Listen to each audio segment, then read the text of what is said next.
What's up, everybody? Thank you for coming back to my kitchen and seeing what Billy be cooking.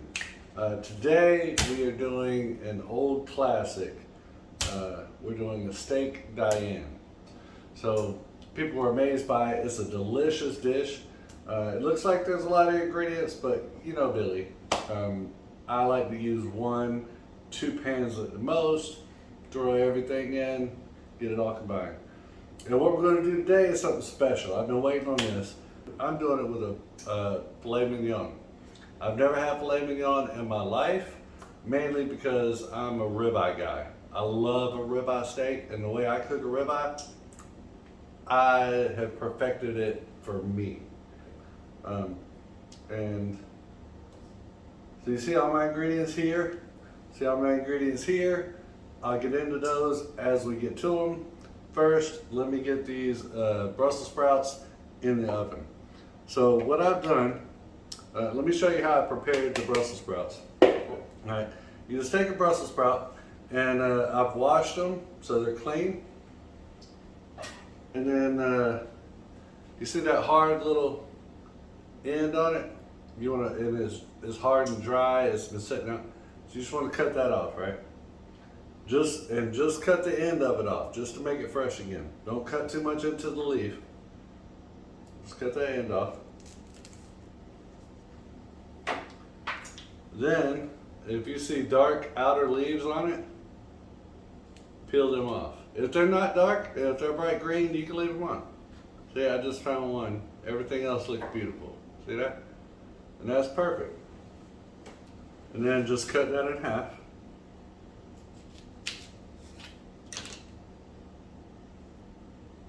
That's it. So that's how the rest of these were prepared. Now I'm going in. Now I'm going in with a little avocado oil.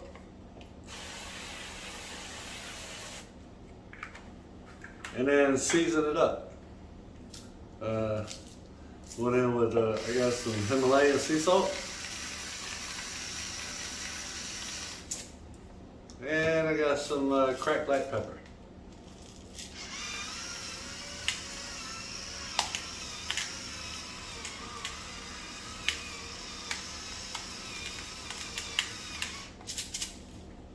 Also, I'm going in with some cayenne pepper. Not a lot. I don't want it spicy to where people don't eat it. But cayenne pepper, do your research on cayenne pepper. It is it's great for your respiratory system. Helps your lungs, helps you breathe. It's an anti-inflammatory. And there's so many health benefits to cayenne pepper. If you could just sprinkle a little bit cayenne on almost all your dishes, it will eventually make you healthier. So just put a little cayenne pepper in it and just give it a toss, right? Get everything incorporated.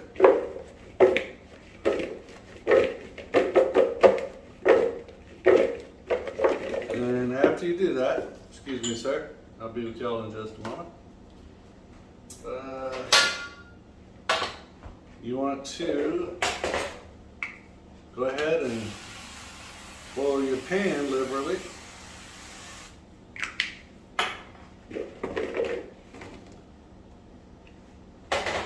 And then just lay them all face down. Alright, so like I said, I got the oven set on 400. I'm going to just throw these in, set a timer for 20 minutes. I'm going to take this and I'm going to cut it in half. I want to make 2 medallions out of it.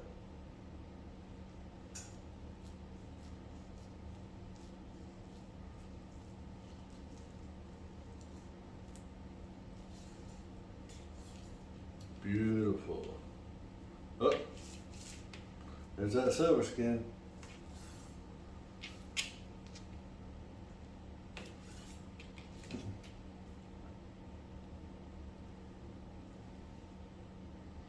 And I say silver skin is basically fat that's it's not going to cook down, it's not going to render, it's just going to be nasty. So all right, we got those nice bitch. Got those nice and looking good. Taking some parchment paper. Just lay it over the steaks. And using the flat side of your mallet, like one of the chefs that I follow, he said, if you got to use this side of the mallet, you don't want to eat what you finna cook. That's for like possums and rats and shit.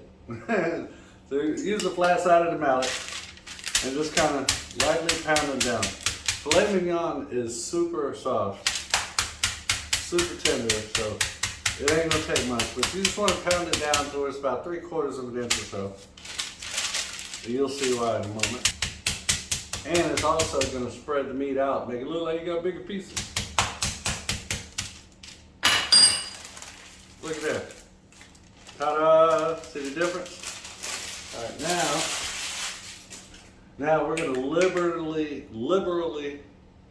it's even hard for me to say that word. We're gonna salt and pepper these. Get a good amount. Because red meat can take it.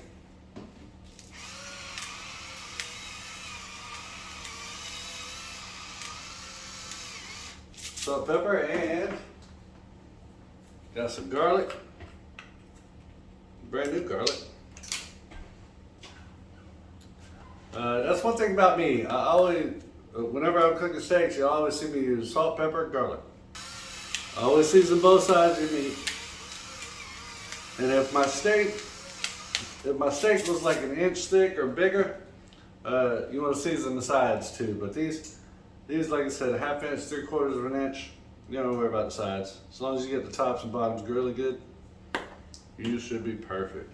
And I'm gonna go ahead and heat up the pan with some avocado oil. The avocado oil has one of the highest smoke points. And these are so thin, we're gonna, we want that crust, that Maillard reaction on the outside, but we still want to keep it nice and medium, or nice and rare, or medium rare on the inside. So we have to heat it at a high temperature, cook it at a high temperature. And avocado oil has one of the highest smoke points out of all the oils. So let me get this pan on, I'll throw these in there, and we'll be right back. All right, so we got the steaks in the pan. Make sure you press them down, get them all flat, so we get a nice even cooking surface. All right, so these are pretty good. We'll go ahead and take them off. And let them rest. Oh, that's beautiful. All right, just take them off, let them rest. All right, so I took out a little bit of that oil. Best way, if you got hot oil like that and you got half a full trash can, take you a good wad of napkins and just kind of soak the napkins in that grease, let the napkin soak up some of that grease, and then just put that napkin on top of the trash of your trash can. That way it don't touch the sides of your bag, the burner, nothing, and it'll cool down and be good. You ain't pouring nothing down the sink. So, like I said, now we done got some of that out of there. I'm going in with some clarified butter, which is called ghee. This doesn't have the milk proteins in it that regular butter does, like Country Crock or something. The milk proteins and regular butter will burn at around 250 degrees. Well, we're doing a little bit more than 250 because we're fixing to put some mushrooms in. But you use this clarified butter, it's got the milk proteins taken out, so it'll burn, or it'll go to a higher temperature without burning. And you get that butter flavor. So, we're going in now with our mushrooms. And we're going to, if you don't like mushrooms, it's because you ain't never had them cooked right. Trust me. When you go to cook mushrooms, you have to cook all the water out. Mushrooms are 80% water. So when people just heat up mushrooms in a pan and then feed them to some damn body, They're still got all that water and it's nasty and bleh. And what helps take moisture out of stuff? Salt. So we're gonna put some salt on the mushrooms. Get them going.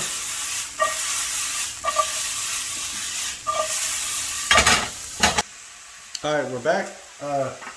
Now, while we're still cooking out some of the moisture out of these mushrooms, we done got most of it out. You can still see some of the liquid still in there. There's still some of the water. We're going to go in with 1 full shallot. And if you don't have shallots, you can use onion, sweet Vidalia if possible. If you got that. The shallot, it's an onion, but it's a sweeter onion. It's a more delicate onion. It's a softer onion. They're delicious. I've only found them at Publix. I've never seen shallots at Aldi's or Rose. I hear you. Or Rose or anything like that. But I've only seen them at Publix or, of course, the farmer's market. The shallots are amazing. They got like a little buttery flavor. So we're just going to brown those up. All right, so we got our Brussels sprouts are ready in the oven. So let's pull them out and take a look.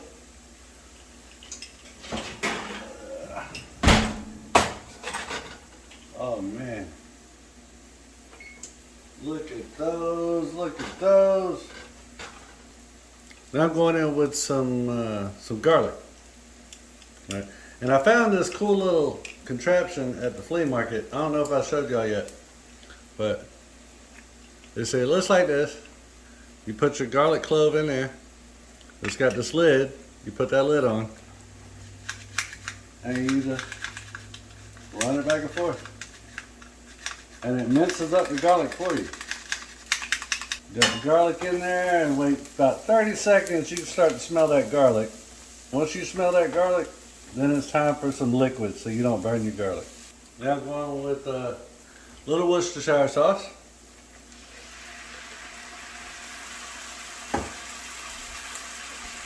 Let me get me a spoon here.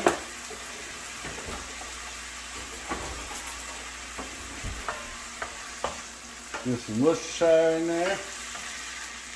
Or as they say in England, where it comes from, Worcestershire. It's a hard K. Going with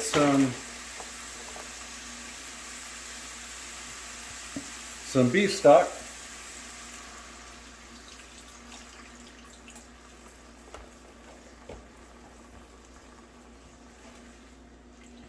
I'm going to turn the heat up now to about 7. 8 is medium high, 5 is medium. I'm going with a 7. So almost medium high because I want to reduce this liquid as we're cooking with it. And I'm going in with a little bit of roasted garlic. Y'all can see that. A little bit of roasted garlic. Like I said, I've said this before, this really don't have too much of a garlic flavor. It's more of, it does have a good roast flavor, smoke flavor. So we're gonna go with that. Then we're gonna hit it with a little Marsala wine.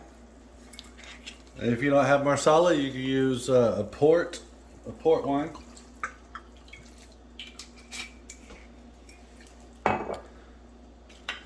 Put that in there. And when we seared the steaks left a little crust of steaks in the pan as it was cooking. This will get all that up, all the little bits of steak up and into the sauce. It's going to be amazing. Also, we're going in with some cognac. I just happen to have Hennessy because I'm from the west side, but that's what you do. A little bit of that. And we're just going to cook that alcohol out of there. So bring this up to a simmer, a good simmer. And I'm going in with some thyme. Everybody got time for thyme. Get a good flavor in there.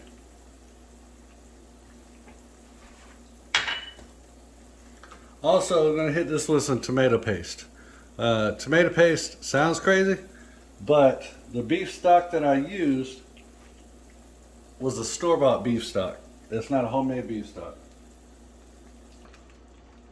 A homemade beef stock, if you've ever researched or if you've ever done it yourself, you know homemade beef stock is you take used bones, animal bones, be it steak bones or chicken bones or whatnot, and and you take those bones and you put them in the oven, brushed with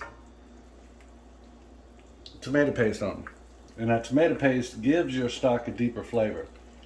Well, since I'm using the store-bought beef stock, add a little tomato paste as you're boiling it. It'll cook that tomato paste into your stock and give it a deeper, richer flavor.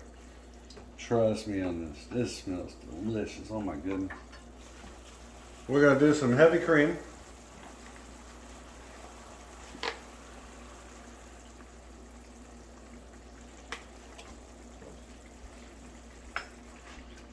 Get that incorporated in, that's going to make it beautiful. Go on a little parsley, some fresh chopped parsley. That's going to add a good, deep, rich flavor to it.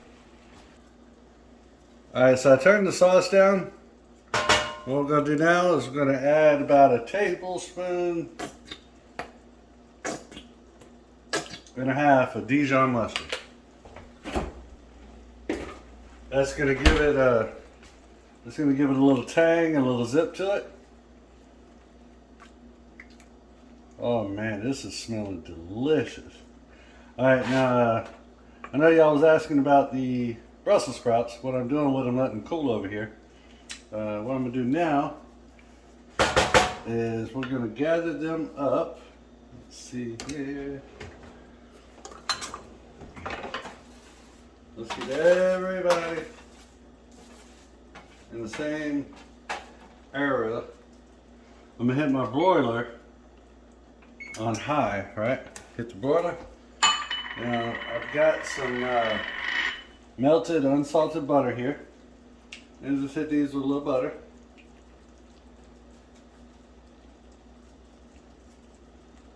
And just go crazy with it. I mean, it's only going to help, because butter is a fat, so it's like an oil that you're going to use, right? Like if you was putting olive oil on it or something, and what happens when you put oil on something and then put it under high heat? It's going to crisp, right? So this crisp that you see on here already, even though they've been sitting here getting cooling off, when I put them into the broiler with this butter fat on it, it's going to crisp them back up, but it's going to have butter on it. So, it ain't going to be nothing but amazing. I'm glad y'all are here for this today, because I've been looking forward to this dish. Watch this. And we're letting our sauce thicken up too. That's looking beautiful. Now what we're going to do to the sauce, turn that down a little bit more. And we're going to add some butter to the sauce. Because why not? Butter is amazing. But butter is an emulsifier. Or it's an emulsification process. So it's oil and, like I said, it's a fat. Butter is a fat. So you don't want to put all your butter in at one time. Just kind of a little bit at a time. Let it melt in. And the stain, oh man, this is going to be delicious. Alright, more butter and shut up talking.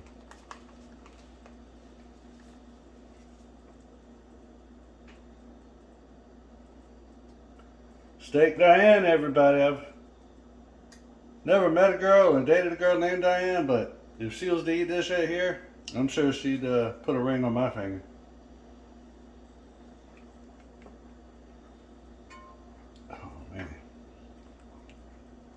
Alright, so now, going back in the broiler with the Brussels sprouts, just for a little bit. That broiler will fix whatever you want real quick. Matter of fact, it fixed two of my fingers one time. I reached in there too quick without paying attention. That top broiler burner, yeah, it let me know. You better respect it. All right, so now we got our sauce, beautiful. Put this thing on 4. Now, we're going back in with our steaks. Remember those? Yes. See that? See how soft they are? They're still like a rarish, which is not bad. That's not bad. We're just gonna heat them up in this sauce. Put them in, toss. Put them in, toss. Just heat them up, heat them back up in the sauce, and you can finish. Like if you like your steak medium. Oh, don't forget about the juices. If you like your steak medium or medium well or something other than that, I apologize.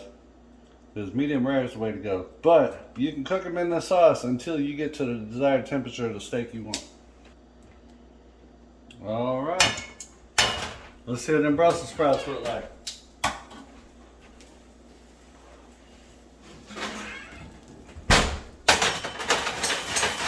God, all those things are beautiful.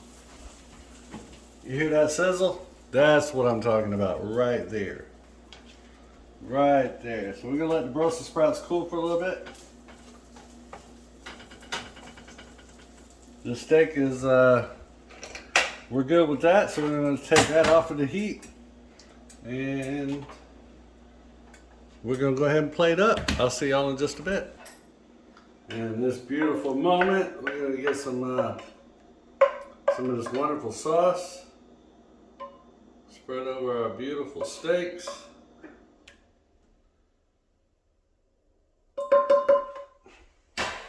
Remember now, this first time I told y'all that I'm trying Filet Mignon. I almost forgot the name of it because I don't normally eat it.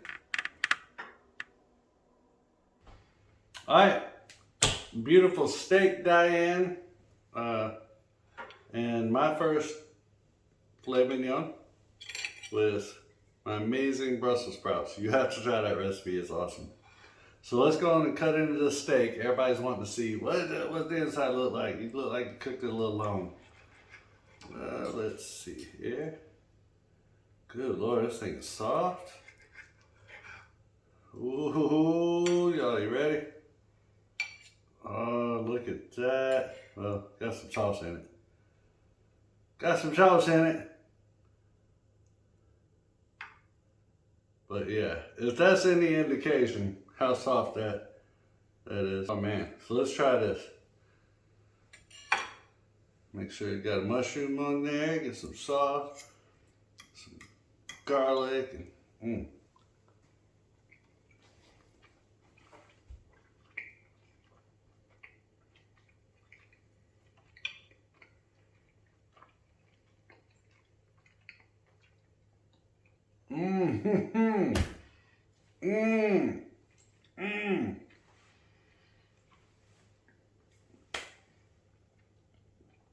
Oh, emotional damage.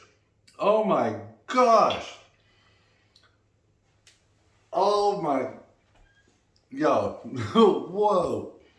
There's a reason this sauce is a classic. There's a reason this sauce has been around since before 1930s. Good Lord. Oh, you have to try this. From what I've researched, you can only get this at fine dining restaurants. Like high end, you're gonna spend $100 a plate. I think Ruth's Chris might have something like this. But you can do it yourself at home. Look what I just did. And I'm from a trailer park. Oh my God, you have to. Yeah, I'll try it for you. Hold on.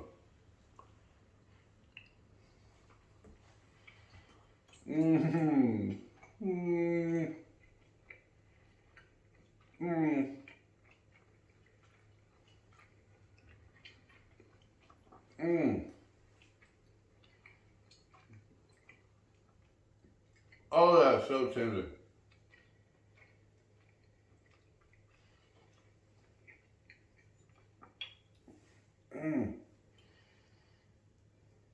Oh, you can taste it.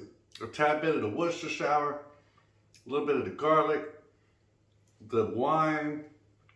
You can't taste the cognac. The cognac deepened the flavor, but you don't taste alcohol or whatever. Because you see, we burned all the alcohol off. We cooked all the alcohol off.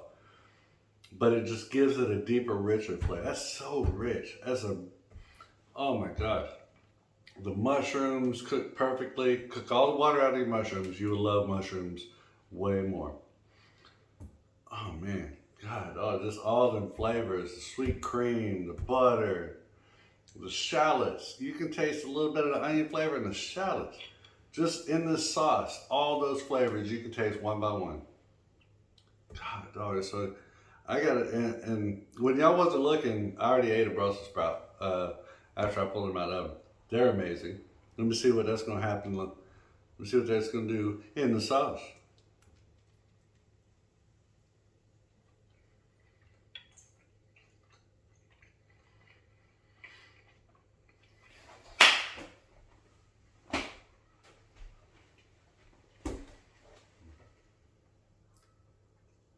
Mm. Mm. God, oh my goodness. Please try this recipe. Please, just, if you don't do anything else, if you don't listen to me at all, if you don't ever want to watch another video, that's fine. No, it's not fine. That'll break my heart. Please, I wasn't breastfed. I need some kind of love. Try this recipe, y'all, for real. For real, I'm telling you, there's not that many ingredients. And you don't have to use everything I used. Cut out what you want. God, dog, that one, I felt that in my soul. Let me know what you think. Try this. Let me know what you think. Leave me a comment down below. And please like and subscribe. Because, like I said, my parents, I was the first child. And they had a second child because they didn't think they got it right the first time. So show me some love, please. Just hit me up in the corner. Like and subscribe, hit the bell. I try to do at least 1 or 2 videos a week. Keep y'all updated. And like I said, if you do cook this, please cook this. Let me know what you think, because I'd like to say I'm speechless, but I keep rambling about shit because this is still on my palate. Thank y'all so much again for coming to my kitchen and seeing what Billy be cooking today. Today we made some magic from the 1930s, y'all. I love y'all. I'll see you soon. Oh my God.